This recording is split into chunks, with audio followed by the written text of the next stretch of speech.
Olá, chegamos para mais uma lição em dose dupla. Que bom você nos acompanhar pelas redes sociais da Associação Paulista Sudeste.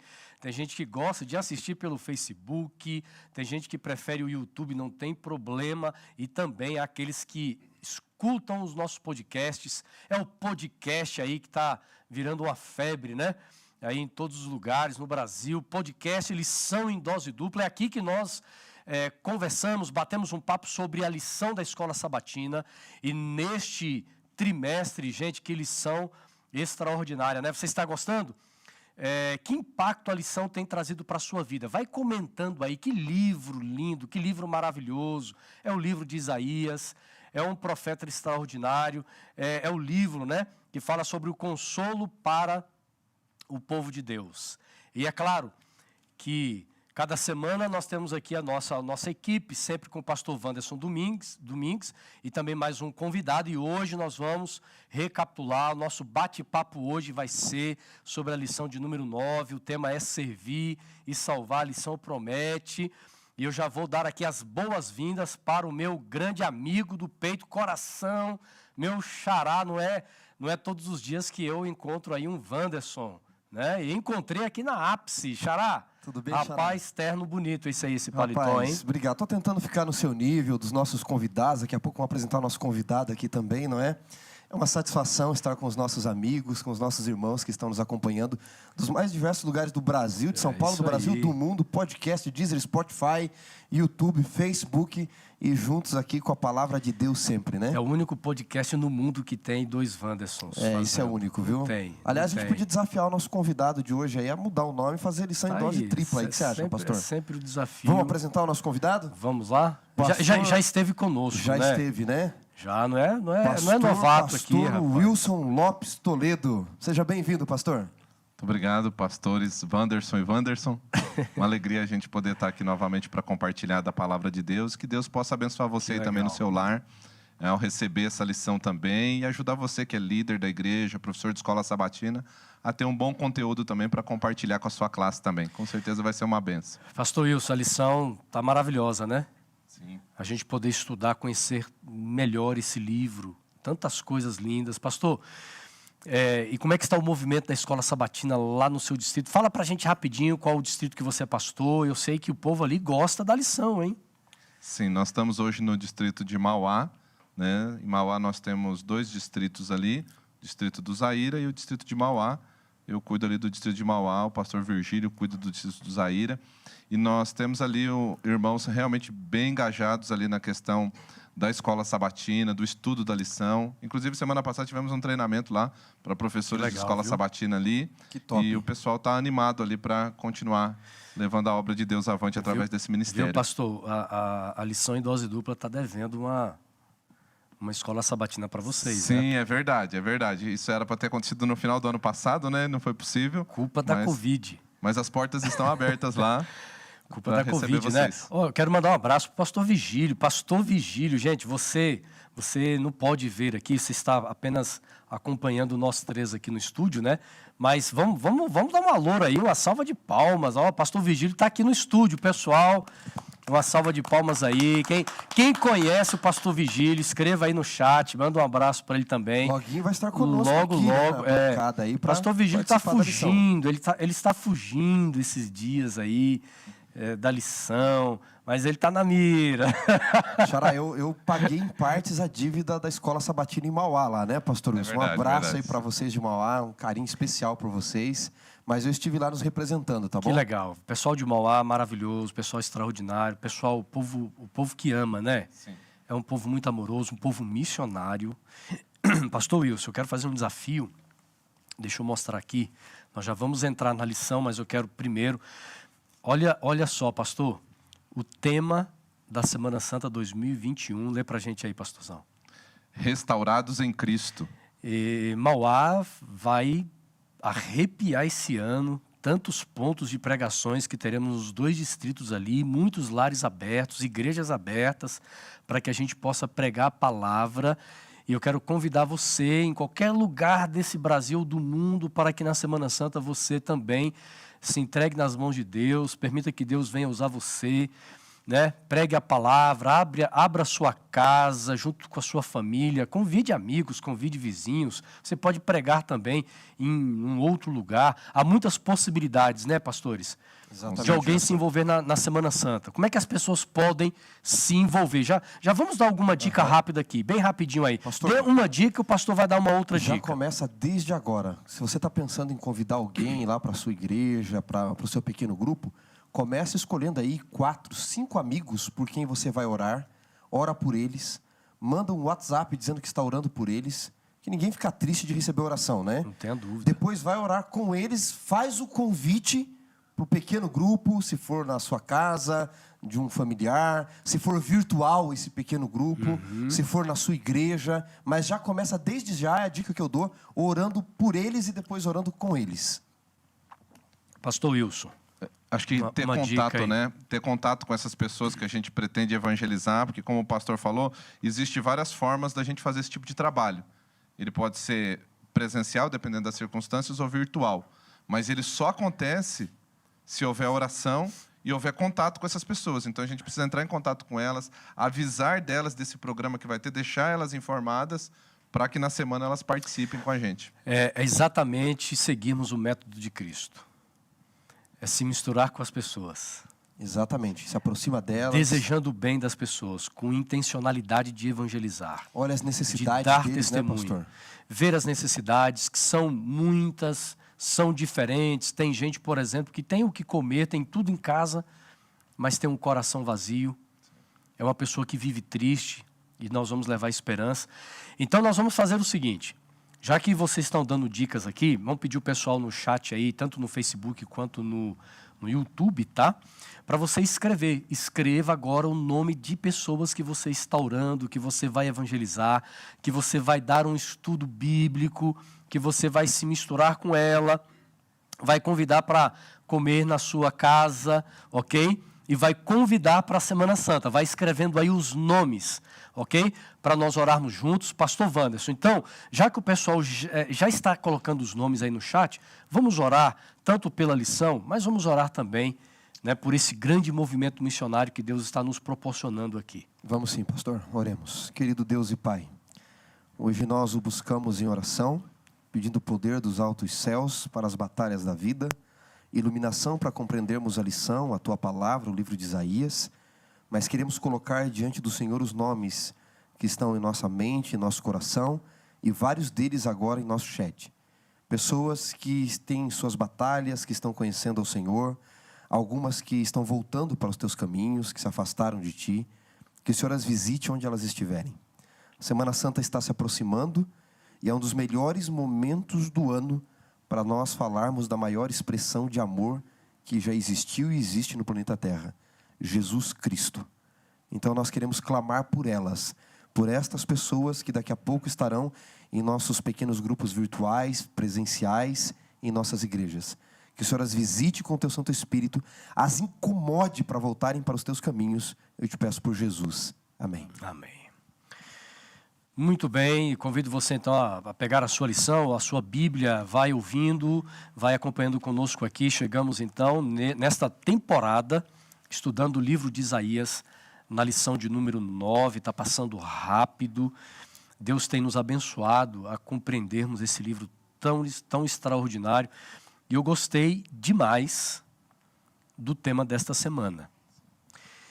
Aqui na associação, eu lidero também os departamentos, ou o Departamento de Ação Solidária Adventista. É um departamento extraordinário, quantas ações, né, a igreja tem feito através deste ministério. E o tema que nós trabalhamos aqui na associação, Xará, pastor Wilson, é justamente este aqui. A asa, ela está para servir e para salvar. E é interessante porque chegamos até os capítulos, né, a partir do capítulo 42 agora, do livro de Isaías. E este capítulo, o profeta agora vem falando de servos. Na verdade, do capítulo 1 até o capítulo 39, há algumas menções com respeito ele usa esta palavra servo dentro de um outro contexto.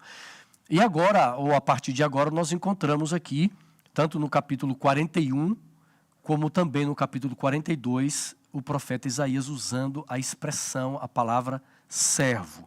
Evidentemente que nós temos dois servos que o autor da lição e o profeta apresenta para nós, né? Mas eu gostaria de pedir ao pastor Wilson que lesse, pastor, já comece lendo a Bíblia, a palavra de Deus, o nosso verso principal, que é Isaías 42, versículo 1. É um texto maravilhoso, é um texto que vai nos conduzindo aí durante todo o nosso estudo, né? Isaías 42, versículo 1. O texto diz assim, ó: Eis aqui o meu servo a quem sustenho, o meu escolhido a quem minha alma se compraz. Pus sobre ele o meu espírito e ele promulgará o direito para os gentios. Gente, que coisa linda, porque Isaías fala que este servo viria para abrir os olhos dos cegos. Olha que coisa maravilhosa. Para tirar da prisão os cativos e do cárcere os que jazem em trevas. Ou seja, muito tempo antes, até mesmo o período, né?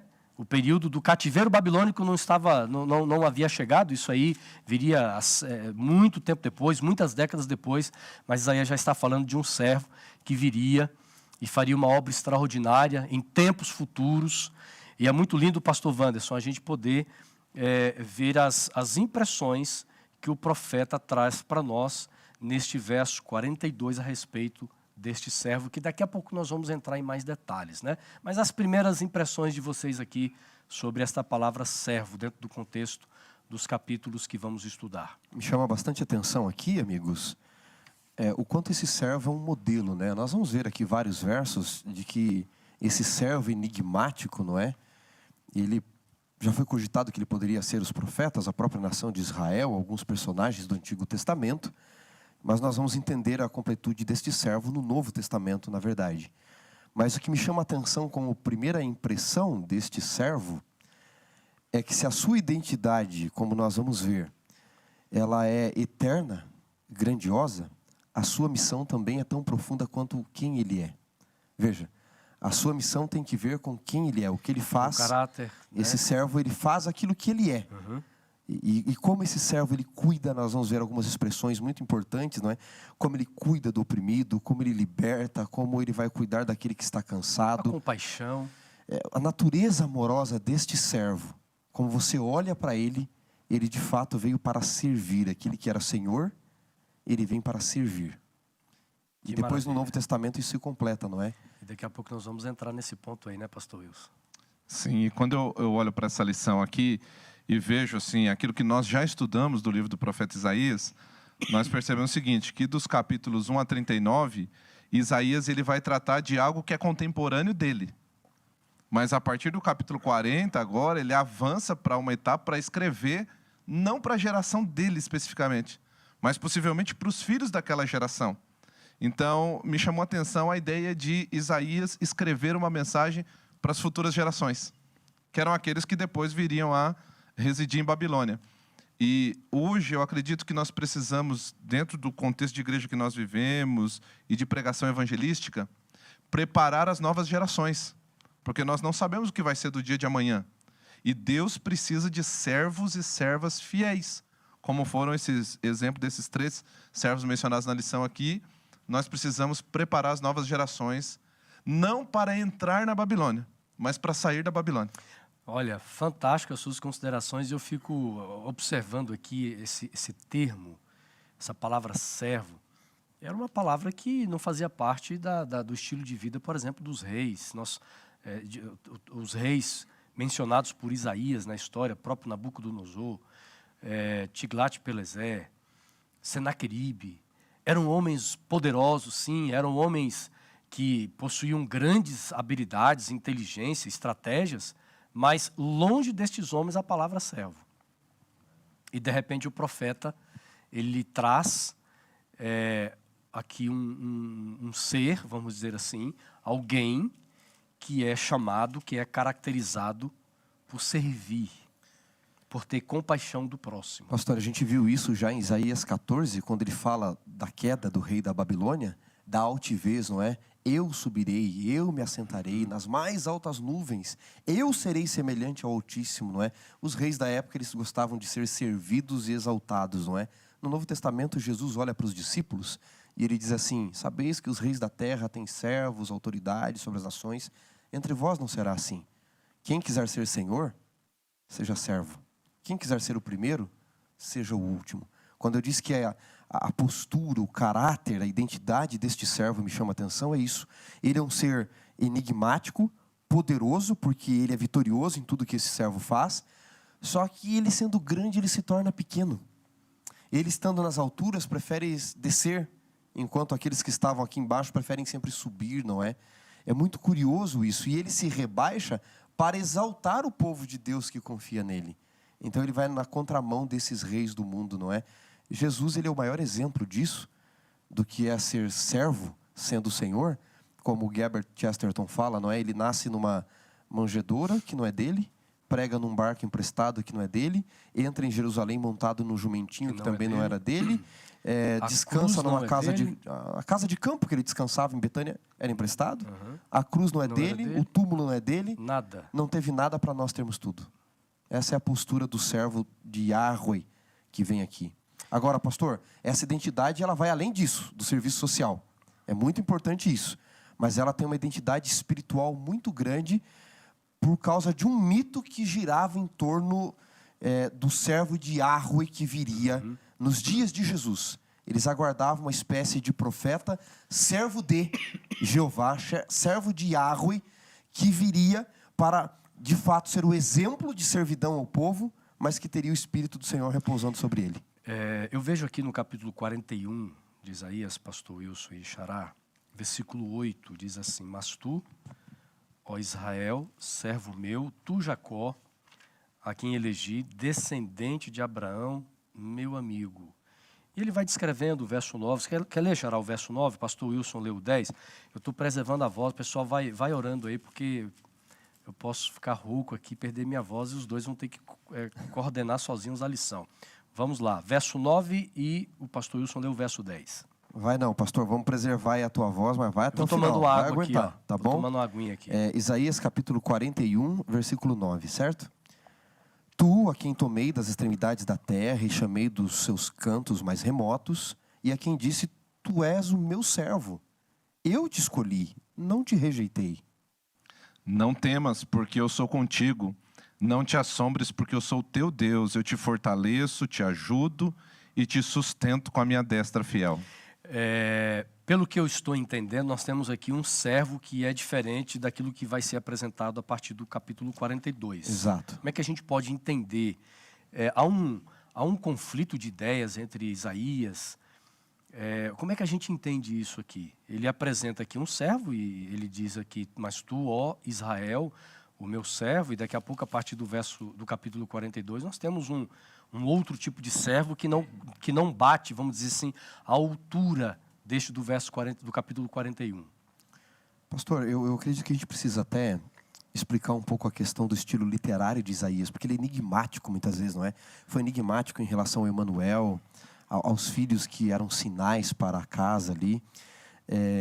Nós precisamos, ao ler o livro de Isaías, amigos que estão nos ouvindo aí pelo Spotify, podcast, o Deezer, ou nos assistindo, que o profeta ele tem uma licença poética também. Ele é um escritor, não é só um poeta, ele é um escritor profético, não é só profeta. Mas ele é um poeta também, ele trabalha com o texto, ele é um artista do texto. Dentro das profecias clássicas, por exemplo, para o pessoal entender melhor. Só aqui um parêntese, tá? E você volta depois no seu raciocínio, mas dentro das profecias clássicas é possível, então, o profeta utilizar de uma linguagem, por exemplo, poética? É possível, dentro da profecia clássica, que são as profecias de longo alcance, de curto alcance, que se referem às nações, aos seus dias, se estende a 100, 200 anos depois. Tem uma dupla aplicação, a profecia clássica também. E mesmo dentro das profecias apocalípticas, que são as de longo alcance, que vão dos dias do profeta até o tempo do fim, e muitas vezes adentro a eternidade depois da segunda vinda. Então ele tem essa licença poética para trabalhar a variação dos textos. E aqui, pastor, se você me permite, dentro dessa licença literária poética, o autor, o escritor, ele pode se valer de símbolos e de signos. Não vai dar tempo de explicar, mas só para mencionar. Os professores de literatura aí, de português, etc., podem nos ajudar aí com os comentários. Mas, por exemplo, Ferdinand Saussure, ele trabalhou a questão do signo, significado e significante. O signo, muitas vezes, ele pode ser determinista dentro do seu significado e significante. O símbolo tem várias conotações. Vou pegar um exemplo profético aqui de símbolo. O que simboliza serpente na profecia? As mentes mais rápidas vão dizer, diabo e Satanás. Também. Mas em João 3, Jesus diz que ele é serpente. O que simboliza o leão? Jesus, o leão da tribo de Judá. Mas Satanás também, diz Pedro, é o leão que ruge em derredor. O símbolo tem várias conotações. Vamos voltar para o servo. Daniel vai ser Babilônia, né? O leão. Exato, exatamente. Então tem várias conotações. O servo, Rebet, em hebraico. Irmão, o grande irmão, né? O Big Brother. É o servo em hebraico aqui. É aquele que está ao lado, o ajudador. Esse é o servo. Quem é o servo? Eu já vou devolver a palavra para o pastor Wilson. Mas eu vou mencionar, pastor, se depois você quiser ler alguns textos. Por exemplo, eu anotei alguns aqui. Em Salmos 34, 22, 69 e 36, o servo que aparece aqui em plural são os piedosos. Os homens piedosos da nação de Israel são chamados de os servos do Senhor.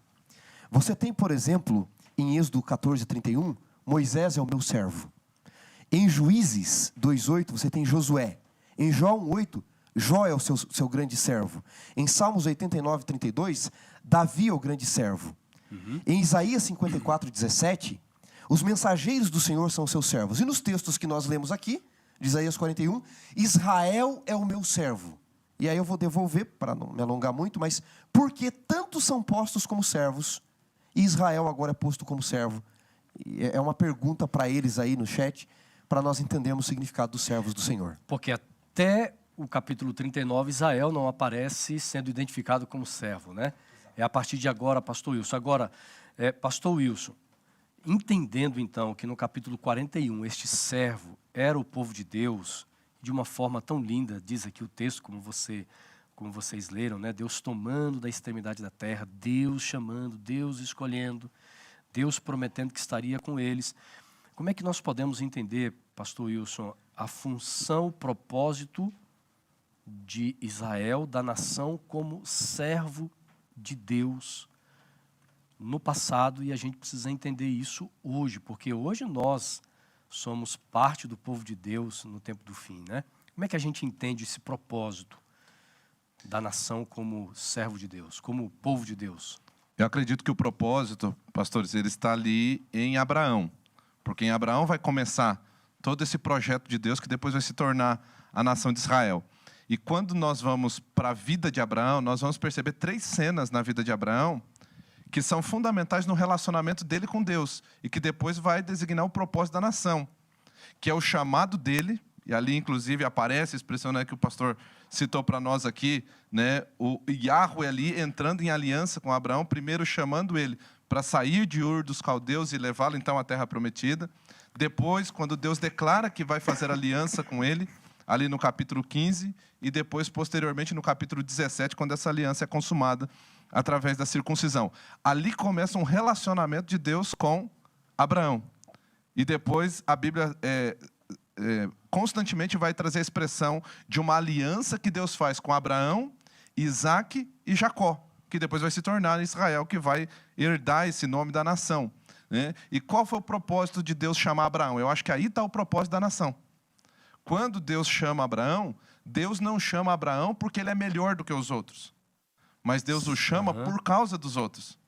Então Deus, quando ele vai estabelecer agora a nação de Israel como o seu centro, vamos dizer, o seu centro evangelístico ali no Antigo Testamento, ele o faz não porque Israel fosse melhor do que as outras nações. Na verdade, talvez fosse uma das menores, mais inferiores. A gente vê aqui, por exemplo, tanto na cena com Senaqueribe com 185 mil soldados, e eu pergunto para vocês, o que era mais potente? Era o exército de Senaqueribe? Quem era mais preparado? Ou o exército de Israel? Israel não tinha uma característica de ser uma nação militar. Eu creio que Israel tinha um exército, tinha uma função militar, por causa do contexto que eles viviam. Mas eles não eram preparados para guerras. Eles não foram criados para isso, Não né? foram criados para Como isso. povo. Eles foram criados, na verdade, para ser uma luz para os gentios. Para que até a sua posição geográfica se tornasse, então, algo acessível para que todas as nações do mundo antigo, quando fossem cruzar de um lugar para o outro, pudessem passar por Israel e ver as bênçãos da aliança naquele povo. Então, aí, trazendo para nós hoje, nós, o servo do século 21 aqui, nós fomos chamados e outros não, ainda, não porque somos melhores do que eles, mas por causa deles. E veja bem, você cita aí Abraão, né? Deus chama Abraão, Deus coloca um propósito de vida para Abraão, e não só focado nele, mas num povo. Mas quando há o povo, pastor Wanderson, Deus não tira dos indivíduos o propósito. Aquele propósito dado a Abraão também continua nos indivíduos, homens e mulheres. Nós estamos falando de 2021. Deus tem um propósito de forma particular para a minha vida e para a sua vida, que envolve o nosso envolvimento missionário. A construção de Deus no tempo do fim de uma grande nação aqui na terra do seu povo, que está se preparando para receber Cristo quando Ele vier. Então é muito bonito quando nós olhamos Deus formando, Deus conduzindo o seu povo na história, né, pastor? E aqui a gente percebe no capítulo 41, Xará, que embora o povo estivesse em apostasia, adorando outros deuses, mas Deus revela o seguinte: eu os escolhi e não os rejeitei. C.S. Lewis disse que evangelismo, pregar o evangelho, é como um mendigo dizer ao outro onde encontrar o pão. Isso é evangelismo. É uma excelente Um mendigo dizendo ao definição, outro. ilustração. São duas pessoas pobres. A única diferença é que eu encontrei o pão. E eu preciso dizer para você onde ele está. E o pão da vida é Jesus. Há um mito, pastor Assunção e pastor Wilson, de que Deus estava entrevistando as nações da terra para saber quem seria a sua nação escolhida, seu representante. E passavam todas as nações, passaram os romanos, Deus perguntou por que os romanos, eles disseram, porque somos peritos na guerra, fazemos estradas, vamos levar teu nome assim por todo mundo. Passaram os gregos, porque somos especialistas em teorias e vamos criar as mais profundas filosofias para falar do Senhor. E um a um os povos foram passando. E tinha um povo pobrezinho, quietinho, humildezinho lá no canto, Israel, a nação de Israel. E Deus disse, depois de entrevistar todas as nações, e vocês, israelitas, por que vocês devem ser o meu povo escolhido? Eles disseram, Senhor, a gente não sabe, que a gente não sabe fazer nada, só sabemos contar a história. E aí está a história, não é? No capítulo 41, no verso 14, falando dessa nação que agora estava altiva, que se esqueceu quem era, pastor Wilson, Deus diz, não temas, ó vermezinho de Jacó, povozinho de Israel, eu te ajudo, diz o Senhor, o teu Redentor é o Santo de Israel. Israel era Israel, não por quem eles eram, mas por causa daqueles que os escolheu para serem quem eles se tornaram. Não eram o que eles tinham, mas quem usava o que eles tinham. Não é o que eles eram, mas quem usava quem eles eram. E é nesse sentido que Deus relembra Israel de que eles devem ser servos para proclamar as nações. Não porque eles eram melhores, como vocês comentaram, mas porque Deus os usava como modelo para as nações. Entrando aqui no capítulo 42 de Isaías, agora nós falamos sobre o servo do Senhor, é o outro servo agora, né? É possível nós identificarmos, então, baseado nas Escrituras, livro de Isaías, mas também nos Evangelhos, a gente tentar identificar este servo, até pelas características, né? Vamos, pastor Wilson, você gostaria de trazer para a gente algumas características desse servo que nós encontramos aqui no capítulo 42? E, à luz das características, depois, Xará, você vai em Mateus capítulo 12, pode ser? E a gente vai fazer esse paralelo, essa comparação. Pode falar, pastor. Sim, a gente vai perceber aqui que ele é aquele que vai trazer luz na escuridão, diz o texto aqui. Ele vai trazer também liberdade para aqueles que estão cativos. Ele vai promulgar a justiça. E aí tem uma característica bastante interessante que vai nos levar ao Novo Testamento para identificar esse servo do capítulo 42. Que no verso 2 diz assim, não clamará, nem gritará, nem fará ouvir a sua voz na praça. Mas como que pode ser isso? Como é que ele pode trazer libertação? Como que ele pode trazer luz em silêncio? Quando a gente vai para Mateus capítulo 12, a partir do versículo 15, a gente vai ver essas mesmas características desse servo aqui se cumprindo no ministério de Cristo. Aqui, capítulo 12, a partir do versículo 15, diz assim: mas Jesus, sabendo disso, afastou-se dali. Muitos seguiram-no e a todos ele curou, advertindo-lhes, porém, que o não expusessem à publicidade. Ou seja, quando o profeta Isaías fala que este servo faria sua obra de forma silenciosa, ele está tratando aqui de um aspecto temporário no ministério de Cristo, em que ele curaria, ele traria libertação, ele traria a mensagem de salvação, mas ele não deveria ser muito exposto publicamente, por conta de que aquilo poderia travar a sua ação missionária. Mas ele continua trabalhando aqui, quando chega no verso 18, por exemplo, diz assim: eis aqui o meu servo a quem escolhi, o meu amado em que a minha alma se compraz. Farei repousar sobre ele o meu espírito, e ele anunciará juízo aos gentios. Então, aí você vê que a própria expressão, e o texto continua, as próprias expressões de Isaías 42, Mateus aqui aplica para a pessoa de Jesus Cristo. Eu acho que, Xará, o capítulo 42 de Isaías, o verso 7, ele é tão nítido, né? Em relação ao ministério de Jesus. Pastores, só pelo texto de Isaías não dá para saber quem é esse servo. Nós temos 4 cânticos do servo em Isaías: 42, versos 1 ao 9, 49, 1 ao 13, são os cânticos do servo, 54 a 11, e 52, 13 ao 53, 12, que é o clássico texto do servo sofredor. Só pelo texto de Isaías não dá para identificar, você pode conjecturar, mas como eu disse para vocês, alguns teólogos que descartam aí o Novo Testamento como cumprimento do Antigo, tentam colocar vários servos sofredores, Zorobabel, o próprio Isaías, o rei Ezequias, tem várias conjecturas. Mas é um texto curioso em Atos capítulo 8, para a gente fazer esse link aí então, de como isso era conjecturado desde o Antigo Testamento e na época de Jesus, não é? No livro de Atos, no capítulo 8, e aí nós vamos voltar para o 42, Xará. Atos, capítulo 8, o versículo 34, se não me falha aqui. O eunuco está lendo, não é especificamente esse texto, ele está lendo o capítulo 53 de Isaías, mas Filipe se aproxima e diz assim: você sabe de quem o texto está falando? Quem é esse servo? O tema é o servo. Sim. De Isaías. E aí ele diz assim: peço que me explique de quem o profeta se refere. Ele fala de si mesmo? Ou de um outro? Ou seja, o servo é o profeta? Quem é ele, afinal? Uma outra pessoa, um outro ser. E Isaías sofreu tanto, né? Mas aí eu quero voltar ao texto do 42 que você mencionou, não é?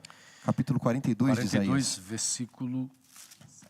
Versículo 7. Isaías, capítulo 42. Veja que ele diz assim, né? Um pouco antes, no verso 6, diz assim: eu, o Senhor, te chamei em justiça. Tomar-te pela mão, te guardarei e te farei mediador de aliança. Não pode ser Israel apenas aqui. Porque lá atrás ele já havia falado de Israel, que Israel estava quebrado, esmagado. A cana quebrada são aqueles de Israel que estão esmagados. Israel não tinha condição de levar a aliança nesse momento. E quando Israel está esmagado, quebrado, apagado, e não tem condição de levar a aliança, ele diz: este servo a quem eu suscitarei, ele será um mediador da aliança com o povo e luz para os gentios. É para o meu povo, então não pode ser Israel, já diferenciou, e porque para não os gentios. Exato, porque é tanto para o povo como para os gentios. Exatamente. E ele é superior. Então ele já não é mais Israel apenas aqui, a nação. É alguém diferente, não é? E aí o verso 7. Para abrir os olhos aos cegos, para tirar da prisão os cativos, do cárcere, não é? Aqueles que estão presos, os que jazem em trevas. Esse servo não pode ser Israel. Ele não pode ser o profeta Isaías, amigos. Porque como o pastor Wilson mencionou, e você também, Xará, Isaías está indo além do seu tempo. Ele está profetizando de algo que, embora a profecia seja aqui de curto alcance para o tempo dele, está pelo menos 150 anos à frente dele a libertação do povo. Então vai mais além. E o Novo Testamento vai dizer que vai além dos 150 anos de Isaías, não é? O pastor Wilson mencionou aí, você também, capítulo 12 de Mateus, não é? Versos 15 ao 23. Esse é Jesus Cristo. Olha, e que lições nós vamos aprendendo aqui, até de forma prática, como ministrar as pessoas como Cristo. É claro que hoje há um movimento, às vezes, que tende a levar pessoas a um envolvimento missionário, mas muito centrado nos aspectos sociais, né? E nós nos esquecemos da proclamação, nos esquecemos do abrir a palavra. E como é importante nós seguirmos o método de Jesus, porque o método de Cristo ele é completo, ele é atemporal. Viu, pastor? Rapidinho. É curioso que antes de Jesus dizer eu sou o pão, ele levou o pão. Antes dele ser o pão espiritual, ele levou o físico às pessoas. Depois que ele deu o físico, ele disse, eu sou o pão da vida. E é legal quando você menciona isso, não é? Nos métodos deste servo, antes dele falar da lição espiritual, ele vai libertar o que está cativo, ele vai restaurar aquele que está quebrado, não é? Eu, particularmente, me emociona esse verso quando diz assim, verso 2 de Isaías 42, não clamará, nem gritará, nem fará ouvir a sua voz. Vocês comentaram isso, não é? É em silêncio. Aí ele diz assim, não esmagará a cana quebrada, não apagará a torcida que fumega. Aquele pavio que está quase se apagando, ele não vai apagar, ele vai acender. Promulgará o direito, não é? Em verdade. Nós temos uma tendência como cristãos de excluir pessoas, de esmagar pessoas. Às vezes eu me pergunto se o Jesus que a gente prega é o Jesus da Bíblia, e se o evangelho que a gente acredita é o evangelho da Bíblia ou é o nosso próprio. Se nós não recriamos Deus à nossa imagem. Este servo, incrivelmente, ele pega aquele que está quebrado e restaura. Ele é especialista em restaurar vidas partidas. Será que tem alguém nos ouvindo, nos assistindo, que está pensando em se matar? Em cometer suicídio, em desistir da vida? A família quebrada, a vida quebrada, os planos quebrados? Este servo do Senhor, que é Jesus, vai se cumprir em Jesus. Ele não esmagará a cana quebrada. É fantástico isso. E, por exemplo, um dos textos tão lindos que nós já lemos, e dentro do que você tem dito aí, né? 41, verso 10, não temas, porque eu sou contigo. Não te assombres, porque eu sou o teu Deus, eu te fortaleço, eu te ajudo, eu te sustento com a minha destra fiel. Por pior que seja o momento que alguém esteja vivendo hoje, essa promessa foi escrita, foi dita, proclamada para um povo no passado, mas também para o povo de Deus hoje e para você pessoalmente. Então receba esta certeza, esta esperança na sua vida, né? Agora, é maravilhoso a gente passar por esses textos da Bíblia, ver a maneira como Deus lidava na história, a forma como Deus, através dos profetas, mostrou o seu caráter, um Deus que sabe de todas as coisas, um Deus que 146 anos, mais ou menos, antes de surgir um indivíduo, o profeta já falou sobre ele. Eu quero trazer o nome desse camarada aqui, que foi Ciro. Como Ciro aparece nesta profecia? Gente, é absurdo isso aqui. É fantástico a gente tentar entender, porque quando nós, historicamente falando, vamos até Ciro, nós vamos ver ali um homem liderando um exército, um reino dos medos e persas, né? Mas quando nós olhamos para a profecia de Isaías, nós vamos ver muito mais do que um militar. E eu quero jogar para vocês isso aqui, para a gente entender quem foi este homem, o que ele simboliza aqui na Bíblia. Pastor, antes de falar aqui de Ciro, eu acho que também é interessante a gente destacar o seguinte.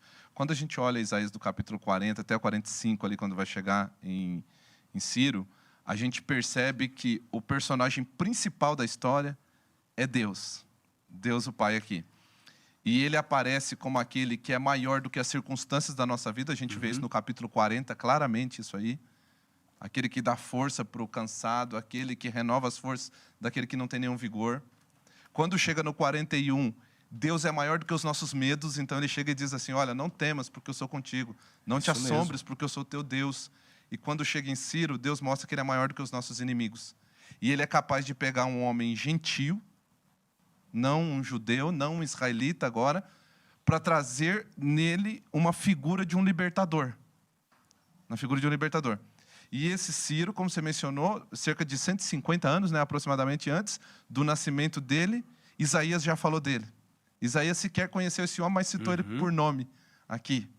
E esse homem viria, não só para tirar Israel daquela escravidão, daquela opressão babilônica, mas me chama a atenção que ele dá liberdade para o povo voltar para a terra e reconstruir a cidade e o templo. Ou seja, a estrutura da terra, a estrutura política, mas também a estrutura religiosa.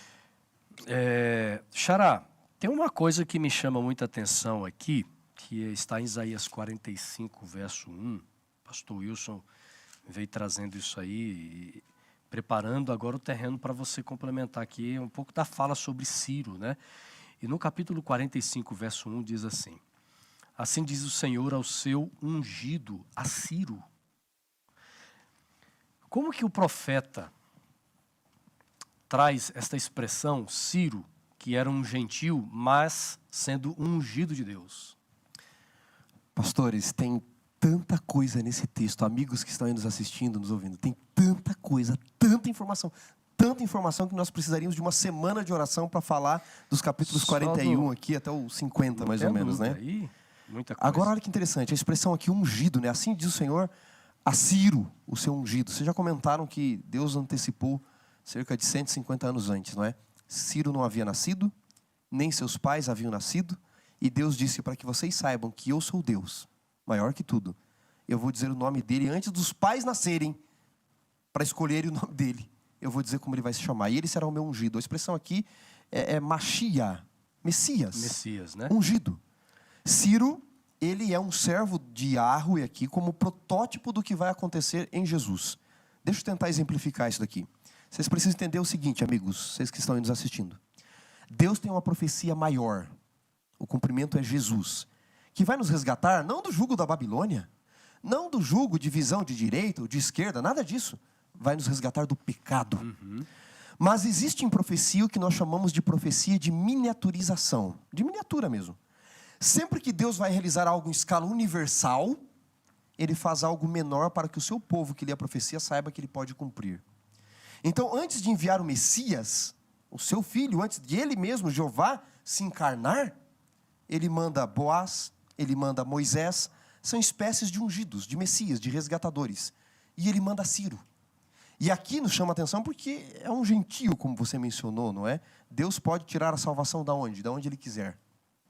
Até de uma virgem. Até porque também, falando de gentil, a linhagem de Davi vem de uma mulher que não era judia. Você tem Boaz ali com Ruth, que vai gerar Obed, que vai gerar Jessé, que vai gerar o rei Davi, não é? Então vem de uma linhagem misturada, não é? Ruth era uma moabita, então vai vir desta linhagem, não é? Mas se a gente pegar um pouco antes, Judá com Tamar, quem era Tamar também? Ela também era uma gentia. Judá, Pérez, Esrom, Arão, você vai ter ali Salmão, Boaz, Obed, Jessé e Davi. Então a linhagem está mesclada, não é? Mas o que me chama mais atenção aqui ainda, pastor, nesse texto, Ciro, ele é o ungido, o rei que vem do Oriente para libertar o povo. Ele é o rei que vem do Oriente para secar as águas. E é interessante que, quando você está dizendo aí que Ciro vem como ungido do Senhor, com o propósito de libertar o povo, ele não sabia disso. Ele não sabia todo o propósito que ele iria cumprir, não é? É fantástico, né? Jeremias 51, versos 11 e 36, diz que ele guiaria, Jeremias escrito 70 anos antes, guiaria para secar as próprias águas de Israel. Deus não só profetizou que ele viria, como ele faria isso para libertar o povo, não é? Depois Deus vai usar Daniel para ir até Ciro, segundo a tradição judaica, e ler esta profecia aqui que nós acabamos de ler. E dizer assim para Ciro, faz 100 anos, mais de 100 anos, que nós esperamos você. E Ciro vai dizer, como assim? Ele diz, há mais de 100 anos, o Deus dos hebreus prometeu que você viria. E que você libertaria o povo. E leu exatamente esta passagem. E Ciro ficou tão impactado em ver que ele cumpriu um propósito, mesmo sem saber que ele liberta o povo cumprindo Jeremias 29, 10 ao 12 ali. Então nós podemos dizer que Ciro, ele aparece na profecia como um tipo de Cristo. Exato, uma espécie de protótipo, né, do Messias. Uma sombra, mesmo sendo um gentil. Agora, gente, se Deus ungiu, usou um gentil de uma forma tão extraordinária para libertar o povo dele, eu fico pensando como Deus pode usar aqueles que se entregam a Ele. Sim. Pastor, eu queria até estender um pouquinho isso aqui. Vocês tocaram na questão de Ciro como um ungido de Deus, né? E se a gente vai lendo aqui as características que Deus vai dando para ele aqui, ele é chamado no capítulo 44, verso 28, de pastor. Ele é um pastor para Israel também. Ele é ungido no 45:1. E ele também é considerado uma ave de rapina para os seus inimigos também, no capítulo 41, ali no verso 25. Isso mostra o quê? Em Ciro, amigos, características do próprio Cristo, como o pastor Vantes falou. Ele é a miniatura daquilo, ele é o micro daquilo que vai ser o macro, vamos dizer assim. Ele é bênção e maldição, né? Isso. Ele é bênção para alguns e maldição para outros. Que, na verdade, é o papel do próprio evangelho de Cristo. Por quê? Para aqueles que aceitam o evangelho é um cheiro de vida para vida. Mas para aqueles que rejeitam, acaba sendo um cheiro de morte para morte. Então, Cristo é o nosso bom pastor. Ciro era o pastor para Israel também naquele contexto. Cristo é o ungido, o Messias, né? Aquele que foi separado para nos salvar. E isso acaba acontecendo também agora no papel de Ciro. Mas também Cristo será, de acordo com Apocalipse 6, ali no 6º selo, Cristo será uma ave de rapina para aqueles que não querem ver a face de Deus e do Cordeiro. E seguindo aqui o nosso tema, é impressionante nós vemos a forma como Deus antecipa um tema que a gente fala muito dele hoje, que é esperança. Nós sempre olhamos esperança para o futuro, é claro, a palavra esperança tem a ver com o futuro, mas Deus aqui, ele traz uma convicção tão certa de uma esperança antecipada em detalhes. Ele não simplesmente diz assim, olha, Isaías, fiquem tranquilos que eu vou dar um jeito, vou pensar num plano para libertar o meu povo um dia. Não, Deus traz de uma forma tão específica essa antecipação da esperança de livramento, de libertação, de perdão para o povo de Deus. Por exemplo, e hoje, trazendo para os nossos dias aqui, quando a gente estuda a Bíblia, né, os detalhes que a Bíblia fala sobre a volta de Jesus, né? Essa antecipação da esperança da volta de Cristo é algo maravilhoso, Xará. A palavra de Deus diz em Amós que Deus não faria coisa alguma sem revelar os seus segredos aos seus servos e profetas. Pastores e amigos que nos ouvem, quem vê a história pelos olhos da profecia de um profeta enxerga primeiro e mais longe. Por que Deus ele é tão especialista? Deus não é como um falso profeta. É muito fácil você ser um falso profeta. Diz que Nostradamus, ele deixou uma cartilha de como ser falso profeta, sabia? Algumas dicas de Nostradamus para ser falso profeta. Nunca diga nada específico, diga sempre algo geral. Por exemplo, Deus está me revelando que este ano vai ter um acidente aéreo. Isso é algo geral. Um artista famoso vai morrer. Isso é algo geral também. Segunda dica de Nostradamus, sempre repita eventos históricos, a história tende a se repetir. Por exemplo, Deus está me revelando que vai dar um terremoto no Japão. Então eu vou repetindo eventos históricos. Deus não é assim. Deus é específico. Ele diz em Jeremias 51, o rei da Média vai invadir vocês. Aguçai as flechas, preparai os escudos, o Senhor despertou o espírito do rei dos Medos. No verso 36 ele diz assim, secarei o teu mar, Babilônia, e farei com que se esgote o teu manancial de águas. É específico. E agora em Isaías 45 ele diz assim, para que vocês saibam que eu não sou um Deus qualquer, que na esperança antecipada eu sou específico, eu vou dizer o nome dele. Mais de 100 anos antes dele nascer, ele vai se chamar Ciro. Por que Deus faz isso? É a grande pergunta. Pastor Assunção, pastor Wilson, eu costumo dizer que o Criador do universo é exibido e exagerado. Não precisava fazer isso. Era só dizer, eu vou mandar um rei aí para libertar vocês. Mas ele é específico em sua esperança antecipada. Porque quando a esperança se concretizar, você tem que saber que eu sou o Senhor, ele está dizendo. Deus é específico, ele diz, eu sou exibido e exagerado em minhas profecias, só para chamar a tua atenção. Quando é que um jovem é exibido e exagerado? Ele quer chamar a atenção de alguém. Ele quer chamar a atenção. Deus está tentando despertar a tua atenção para dizer os detalhes minuciosos da história, a esperança antecipada. Eu conto o que vai acontecer antes, para você não perder o foco, não perder a esperança, mas para que você saiba quem é a sua esperança. Sou eu, o Senhor. Que bonito, viu? É empolgante ver você falar, pastor, desta esperança que foi antecipada de antemão, revelada de forma tão clara por Deus aos profetas. E é claro que isso demonstrava o tipo de Deus que era o Deus de Israel. Não era um Deus feito por mãos humanas, né? Um Deus que conhece o futuro. E agora, pastor Wilson, olha, nosso tempo está chegando ao final. Ainda bem que restou aqui um restinho de voz aqui para a gente falar, né? Mas o final da lição, pastor, vem falando justamente sobre este servo compassivo, um servo sofredor, um servo que, quando Jesus ele vai andar entre nós. Uma das tentações de Satanás foi justamente oferecer o quê? Toda a glória, todo o poder que os reinos humanos podem oferecer. E evidentemente que a glória e o poder dos reinos humanos não existe a palavra compaixão, servo e sofrimento. Ele promete glórias, mas Jesus diz assim, não, mas eu vim para trilhar o caminho, a margem dessa estrada de compaixão, de sofrimento. Eu decidi carregar uma cruz. E nós encontramos isso nos capítulos, ou melhor, no capítulo 49 de Isaías. Fala um pouquinho, pastor, deste servo aí. Eu vejo assim, este servo aqui identificado novamente como a pessoa de Jesus Cristo, né, no seu ministério, principalmente ali na fase final, no seu sofrimento. Mas eu vejo também aqui aquela experiência que Cristo viveu no Novo Testamento, a exemplo do que Deus também passa no Antigo Testamento. Porque a missão de Cristo, ele sofre, ele é rejeitado, ele é humilhado, ele é trocado por outros, entende? E no final ele é crucificado para trazer essa esperança que o pastor falou. Quando a gente vai para o Antigo Testamento, por que é que Israel foi para o Egito? Por que Israel, o reino do norte, foi praticamente esfacelado pela Síria? Por que Judá foi para a Babilônia? Porque eles também desprezaram o Senhor. Então, o mesmo sofrimento que Cristo passa no seu ministério, a Trindade já passaram no Antigo Testamento também. Mas Deus nunca desiste do seu povo. E Deus nunca volta atrás na aliança que ele fez com o seu povo. Ele sempre permanece fiel.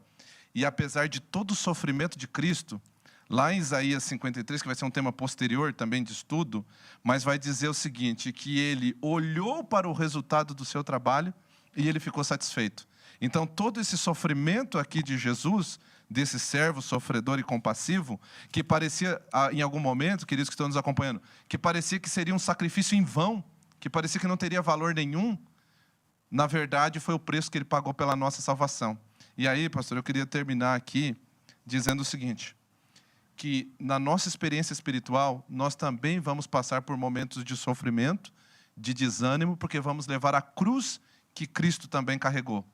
Agora, a gente nunca deve desanimar, mas se nós desanimarmos, nunca vamos desistir. Pastor Xará, diz o texto de Isaías 49, verso 4, falando desta difícil tarefa, sofrimento deste servo, diz assim, tenho trabalhado em vão, gastei as minhas forças por nada e à toa.